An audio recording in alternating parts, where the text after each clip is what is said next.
Hello guys, magandang buhay sa inyong lahat. Sana nasa mabuti kayong kalagayan. At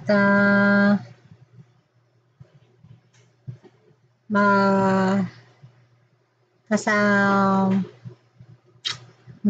good mood tayong lahat. Good mood, good mood. Tawanan lang ang mga umaali-aligid dyan na sa bulaklak ng buhay. Gusto ko lang bigyan ng ito guys, yung isang nanay na 80 years old na may siyam yata na anak.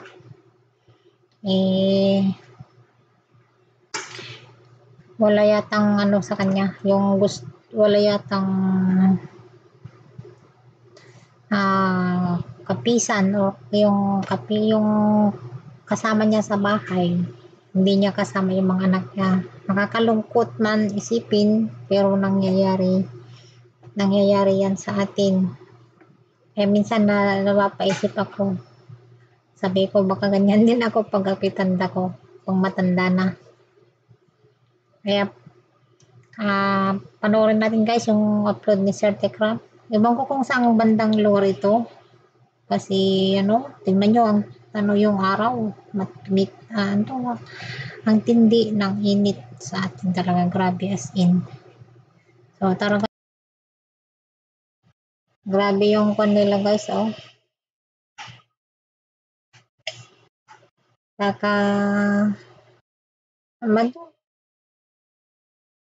Kukunti yung ulap.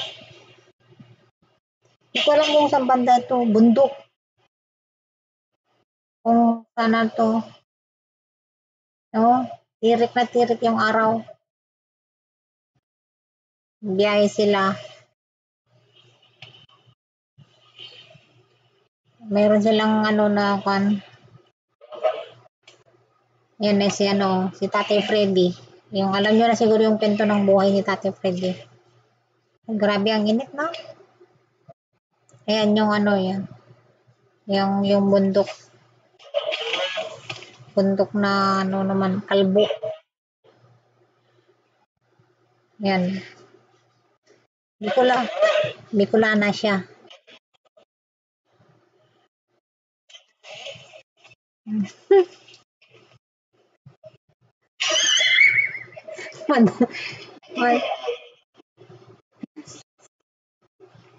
Anto? Nadulas sila. Ayan Ayan lahat yan mga kinuha ni Tate Ram, ni Sir Tekram sa bahay nila. Ayan si Lola.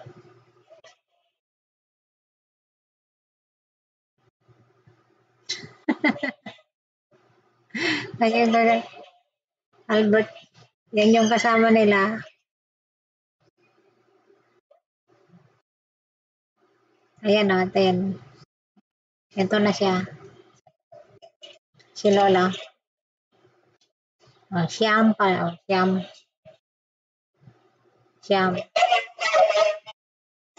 Bicolana. Wala pa raw family planning noon.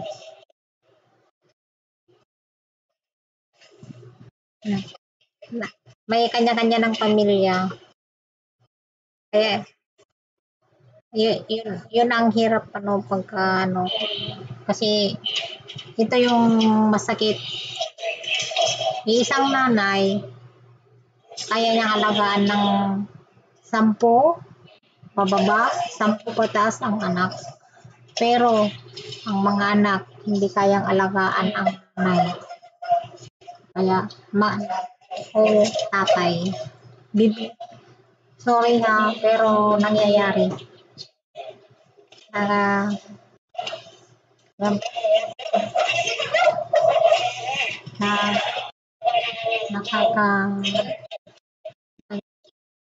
Meron.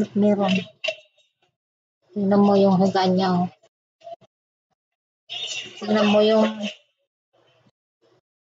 dormant lang yung grabe.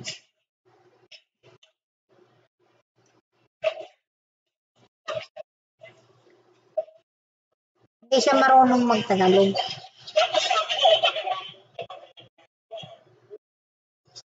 Yan o. Sa loob. May ano na siya, may sakit na, ano ba yun? Rayuma. Kawawa naman si Lola.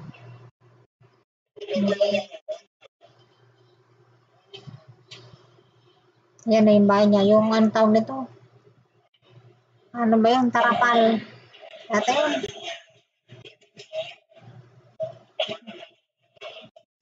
Karton.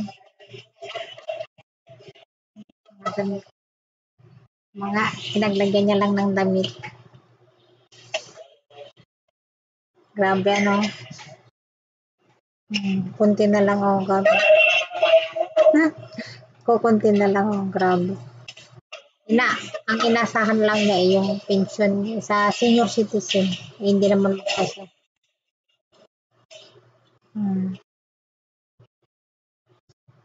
Kakano no, ang buhay ng matanda.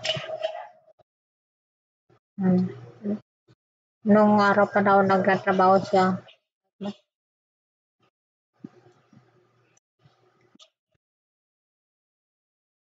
Yung kamay niya oh, hindi niya kaya. Bicol.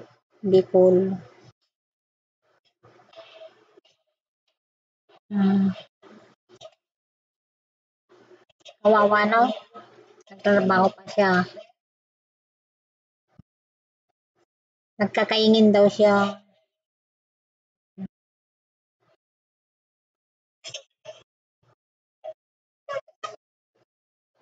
Yan. Nakakaintindi siya.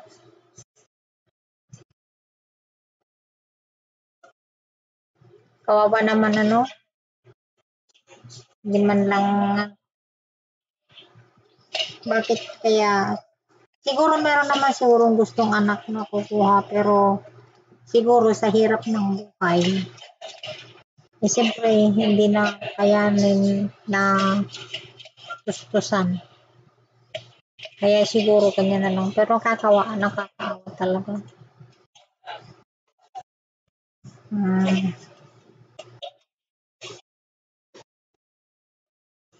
Nakakaano naman ng ipangilan.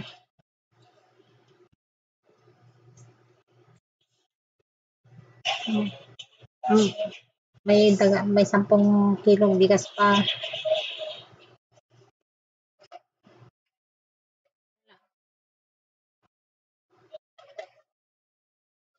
Ano ano siya ano ba yun? Hornal. Kawawa. Sabagay yung nanay ko no, malakas pa siya sa edad na 80, 85, ganyan. Ayan, nag-iigib daw. Nag-iigib daw siya. Obligado daw siya nag-iigib.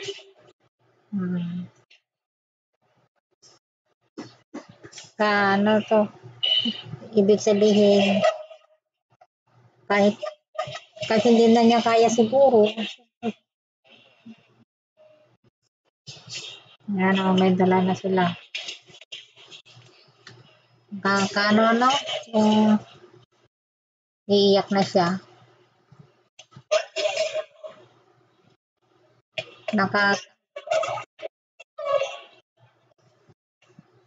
Nakakaano yung tawag ito, naluluhan na siya.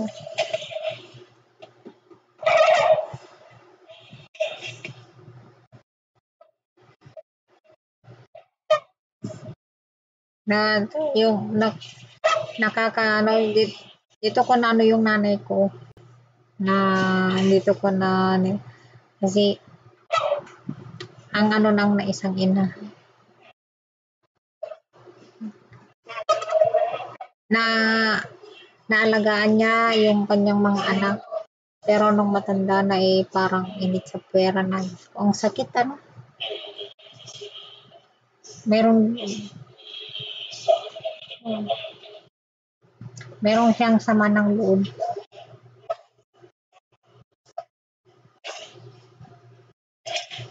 Kahit humingi daw sa kanila. Yung ano,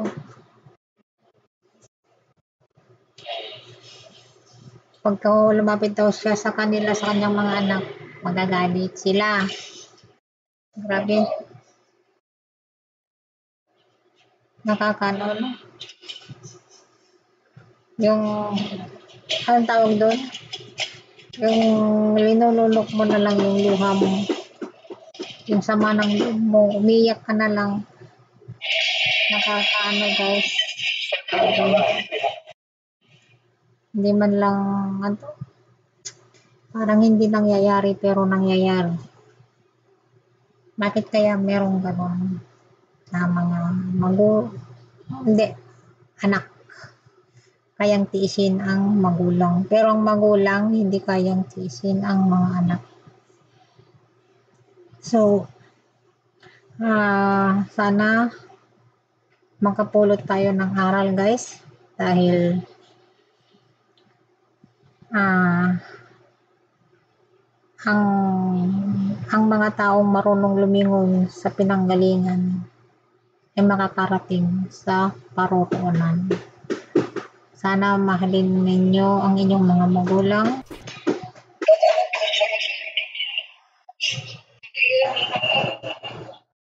Kakaawa, no? Umiyak na lang siya. Grabe. Oo daw. Na ano na siya.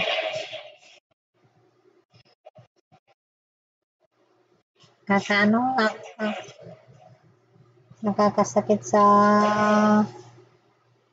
damdamin. Sana huwag namang ganun ang mga anak.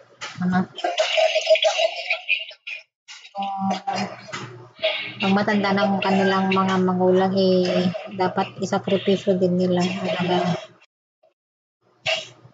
Nahiya siyang mag-ano sa mga anak niya. Tingnan mo.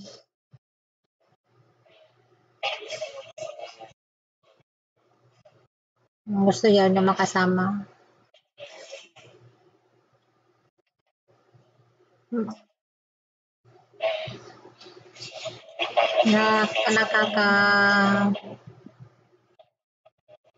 Nakakatawag.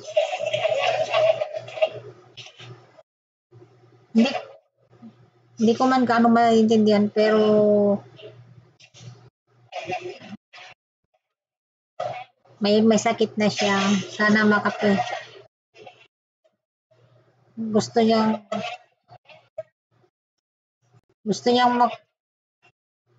niyang makasama ang kanyang mga anak kasi meron siyang nararamdaman.